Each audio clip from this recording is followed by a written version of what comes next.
Get up, stand up. Stand up for your right. Get up, stand up. Don't give up the fight. Don't give up. As well as being a phenomenal victim that people take advantage of, Sally is a fighter. I can think of at least 4 people, well, 3 actually now, because one's gone to prison for taking advantage of somebody else.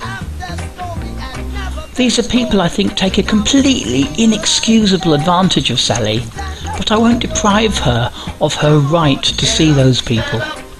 So I'll quietly say what I think about them, then take Sally along anyway, then wait in the car or take the dog for a walk. But when she fights, it's impressive, because she has no concern about the cost to her.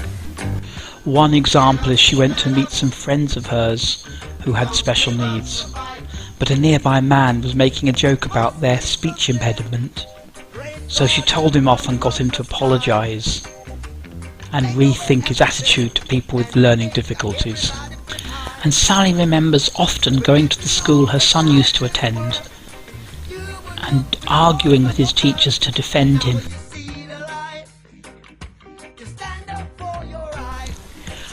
I also fought on behalf of my boys.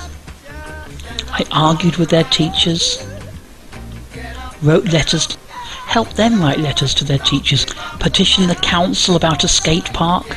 I argued to get one the right kind of hospital treatment, as some didn't grasp the seriousness of his near-fatal injuries, and fought tooth and nail to get one of them the right schooling, because his talent was being ignored, and have spent the last year fighting to try and be back with them. A few years ago, though, I made a stupid decision of agreeing to my children to be cared for by someone else with the assistance of inadequate helpers and inadequate agencies. That wasn't fighting for my children, that was giving up.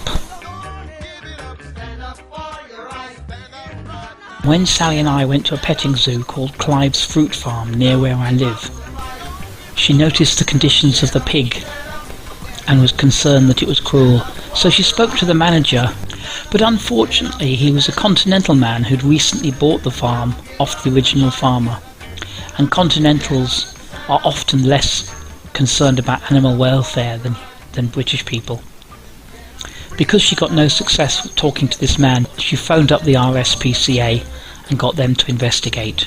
When I first started dating Sally, she volunteered to stay away from her club that she described as a lifeline to her, because my legal predicament prohibited me attending that club.